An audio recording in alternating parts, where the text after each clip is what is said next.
आज भारत में अनेक राज्यों में चुनाव होंगे। बिहार में भी चुनाव होगा इस साल के अंतिम में और 25 के शुरू में।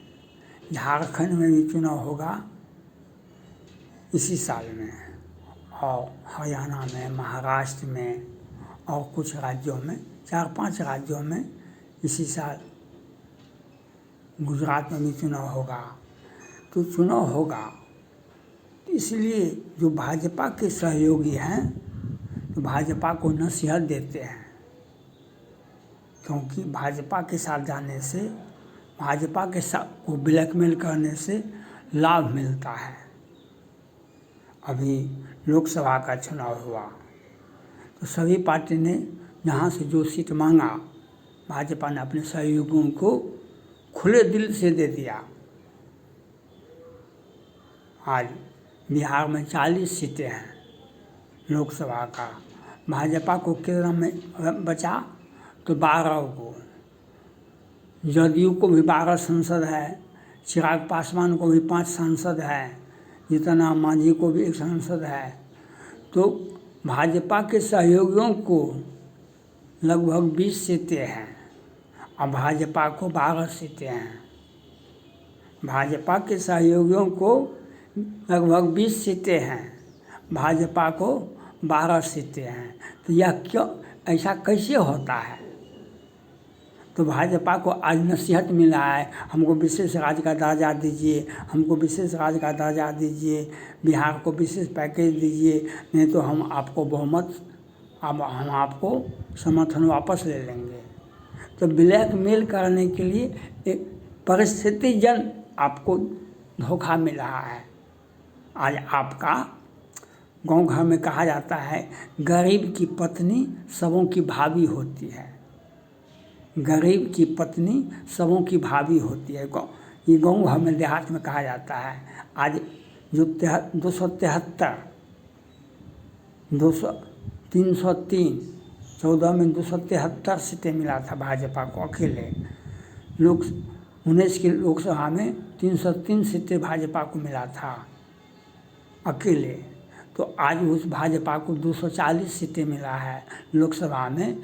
तो इनके जो सहयोगी, जो इनका पैर पकड़ के, इनका हाथ पकड़ करके, इनका मुंह पकड़ करके इनके साथ राजनीति करने के लिए, बरौं शंभू न तो रहूं कुमारी, बरौं शंभू न तो रहूं कुमारी, यह बात आप सुने होइएगा। सीता जी को समझाया कौशल्या माता ने। आप तो सीता जी से कहा, आप तो राजा विदेह की बेटी है और आपके ससुर भी राजा है, चक्रवर्ती राजा है। मैं वचन देती हूँ, हम आपको कभी भी दिया की बाती तारने के लिए मैं नहीं कहूँगी। मैं वचन देती हूँ, मैं दीप का बाती कभी तारने के लिए नहीं कहूँगी। आपको जहाँ इच्छा होता है, जनकपुर में रहिए या दशरथ के घर में रहिए। अब वहाँ भी राजकुमारी हैं, आप यहाँ भी राजकुमारी हैं। और मैं वचन देती हूँ, कभी आपको भी दीप की बाती तारने के लिए मैं नहीं कहूँगी। तो सीता जी ने कहा, आपका वचन तो बहुत अच्छा है, लेकिन आपने एक बात कहा, आज हमारी पूजा क्यों होती है? हमारी पूजा इसीलिए होती है कि हमने राम के साथ अपना संबंध जोड़ा, राम के साथ हमारा विवाह हुआ। और आप कहते हैं आप राम को छोड़ दीजिए, जहाँ पर राम नहीं है वहाँ पर तो हमें क्या है? जहाँ पर राम नहीं है वहाँ पर हमें क्या है? हम वहाँ पर कैसे रहेंगे? तो आज भाजपा को के सहारे राजनीति करने वाले भाजपा को नसीहत दे रहे हैं। भाजपा के साथ राजनीति करने वाले, जिनको 2 सांसद भी नहीं होगा, जो 1 सांसद भी नहीं होगा लोकसभा में, जो 20 वर्षों से 20-20 सांसद उद्धव ठाकरे के संसद को, शिवसेना को होता था, आज प्रधानमंत्री को धमकी दे रहे हैं। आज आंध्र प्रदेश तो 10 वर्षों से उनका राजनीतिक पतन रहा, लेकिन बिहार ने मोदी जी के साथ, भाजपा के साथ 20 वर्षों से, अपवाद को छोड़ दें, 20 वर्षों से इनके संसद, लोकसभा में 22 संसद हो जाते थे। आज भी इनको भाजपा को के सहारे इनका 12 संसद है लोकसभा में, और राज्यसभा में भी 5 को है। इसके पहले 17 सीटें था इनको, जबकि इनको 2 सीटें भी जिताना मुश्किल था। 2 सीटें 14 में भी भाजपा को 22 सीटें था अकेले लोकसभा का, वह जीता हुआ सीट भी इनको दे दी है। आज मोदी जी भले आदमी की तरह मोदी जी को चुनौती दे रहे हैं। ये नहीं समझ रहे हैं कि मोदी के साथ योगी है। लक्ष्मण के रास्ते राम को कोई आंख उठा कर नहीं देख सकता है। लक्ष्मण के रास्ते राम के ऊपर कोई आंख उठा के नहीं देख सकता है। यह बात आपको समझ में क्यों नहीं आता है? लक्ष्मण के रास्ते राम को चुनौती देने वाला को चुनौती है। लक्ष्मण के रास्ते राम को चुनौती देने वाले को खुली चुनौती है। यह बात आपको समझ में नहीं आता है तो समझा दिया जाएगा। भाजपा का राजनीतिक को मिटाने के लिए आपको बहुत मशक्कत करनी पड़ेगी। इसलिए भाजपा को अपने अंदर में झांकना चाहिए। चाहे बिहार हो, अगर 240 सीटें बिहार में विधानसभा में है, अगर 200 सीटों पर 220 पर भाजपा लड़ती है तो भाजपा को 150 सीटें आ जाएगी। इसके पहले भाजपा को अभी बिहार विधानसभा में 74 सीटें भाजपा को अकेले था और राजद को 75 सीटें थे। तो कितनी बड़ी जीत भाजपा को हुई, और 120 में से ही इतना सीटें मिला। अगर 220 पर खड़ा होता तो आज भाजपा को प्रचंड बहुमत मिलता। लेकिन अपनों में के बीच में बांट दिए, अपनों के बीच में बंटवा दिए, और भाजपा को आज नसीहत दे रहे हैं, मोदी को ही नसीहत दे रहे हैं। हम झारखंड में भी आपको मात देंगे, बिहार में भी मात देंगे, आपका राजनीति, हम आपसे बहुमत वापस ले लेंगे, लोकसभा में आपकी सत्ता को हम राजनीति को मिटा देंगे। ये डायरेक्ट या इनडायरेक्ट आप नहीं बोल सकते हैं कुछ बात, लेकिन आप अपनी भावना से यह बात बता रहे हैं। मोदी को धमकी मिल रहा है, जो हमें विशेष राज्य का दर्जा नहीं मिला तो हम आपके राजनीति को मिटा देंगे, हम बहुमत वापस कर लेंगे।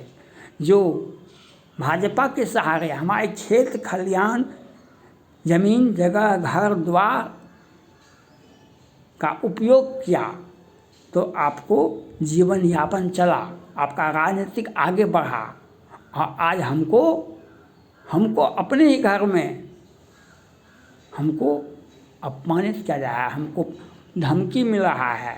याद रखिए, जो भाजपा का वह दिन कांग्रेस पार्टी वाला नहीं आया है। भाजपा का वह दिन अभी नहीं आएगा वह दिन, क्योंकि मोदी एक परिपक्व राजनीतिज्ञ हैं, उनके साथ योगी हैं। कोई ताकत नहीं है योगी के रहते मोदी को चैलेंज दे सकता है और उनकी राजनीति को मिटा सकता है। उदार हुए तो क्या हुआ, राम तो बहुत उदार थे, लेकिन उदारता का मतलब उनके साथ लक्ष्मण भी था, जो चुनौती को चुनौती के रूप में लेता है। हम चुनौती को चुनौती के रूप में लेते हैं, खुली चुनौती है। भाजपा को आप राजनीतिक मात नहीं दे सकते हैं, आपका पार्टी राजनीतिक मिट जाएगा। यह आपको समझ में नहीं आता है तो समझा दिया जाएगा। झारखंड में भी अगर भाजपा माथा को ठीक करे 81 में 7 सीटें जीत लेगी। इसके पहले भी राजपूत का 10-10 विधायक का सीट कटवा दिया गया था। आज बिहार में भी जो भागलपुर का वरीय नेता था जो ब्राह्मण में, राजपूत में, भूमियार में बड़े नेता के रूप में थे, जो कई एक बार मंत्री बिहार सरकार में और बहुत बड़ा अंग प्रदेश में, कर्ण प्रदेश में भी बहुत सबसे बड़े राजनीतिक व्यक्ति थे, उनका टिकट कटवा दिया गया, भाजपा का टिकट कटवा दिया गया। तो यह आपको कैसा लगा यह आपको समझना पड़ेगा, लेकिन भाजपा का राजनीतिक को मिटाने की क्षमता आप में नहीं है। हाँ, भाजपा अगर नहीं सोचे, वह दिन चला गया, वह समय चला गया। जो 22 सीटें जीतने वाला भाजपा को आज 12 सीटें पर ला दिया है। जो जीता हुआ सीट को भी छोड़ करके 17 सीटों पर बांट दिया गया, जिसको 2 सीटें भी नहीं नसीब होता लोकसभा में, उसको 17 सीटें दे करके उसे अपने समकक्षी, ये मोदी को राजनीति से को मात देने के लिए एक साजिश रची गई थी, लेकिन वह दिन चला गया। आज मोदी को कुछ समय ऐसा आना चाहिए जीवन में, आपके जीवन में, जब जब राम अवध सुधि कर रहे हैं तब तब बार बिलोचन भय। जब जब राम अवध सुधि कर रहे हैं तब तब बार बिलोचन भय। तो वह दिन आपका जीवन में आना चाहिए जो आपको कष्ट हो जीवन में, तो आपको अच्छाई अपना पराये का ज्ञान होगा। जो मोदी को चैलेंज दे रहा है, जो मोदी के सहारे राजनीति कर रहा था, आज मोदी को चैलेंज दे रहा है, यह आपको समझ में आना चाहिए। आपको समझ में ये आना पड़ेगा। जो भाजपा का वह दिन नहीं है, वह दिन नहीं आएगा। जो झारखंड में भी प्रचंड बहुमत की सरकार बनेगी, बिहार में भी प्रचंड बहुमत की सरकार भाजपा की बनेगी, लेकिन जो राजपूतों को टिकट काट करके दूसरों को टिकट दिया जाता है, वह झारखंड में इसके पहले यही साजिश है। इसलिए रघुवर दास जी की सरकार को हट गया। 11 विधायक से उनका सरकार चलते उनकी सरकार को बहुमत नहीं मिला। तो वह 10-10 विधायक, राजपूत विधायकों को टिकट कटवा दिया। बिहार में माथा भाजपा ने ठीक किया। अगर वह 220 सीटें पर भाजपा लड़ती है, 150 सीटें होगा, उसमें 100 सीटें पर भाजपा को राजपूत को टिकट देना चाहिए, क्योंकि राजपूत के पास में घोटाला का पैसा नहीं है। जिसके पास में घोटाला का पैसा होता है, जनता उससे दूर भागती है। जनता भी बहुत चालाक है। घोटाला का पैसा लेकर के जाइएगा जनता के बीच में, जनता भी सब टका लूट लेगी और आपको वोट भी नहीं देगी। ये देखा जाता है। घोटाला के पैसा से जनता का वोट नहीं खरीद सकते हैं। जनता आपको भी ठग लेगी, क्योंकि ठगा हुआ माल में 100 का हिस्सा होता है। ठगा हुआ माल में, घोटाला के पैसा में 100 का हिस्सा होता है। ईडी का भी होता है, पुलिस का भी होता है, CBI का भी होता है, आम जनों का भी होता है। घोटाला के पैसा में सबका हिस्सा होता है। घोटाला के पैसा से चुनाव नहीं जीता जा सकता है। आज देश में देखा जा रहा है। थैंक्स।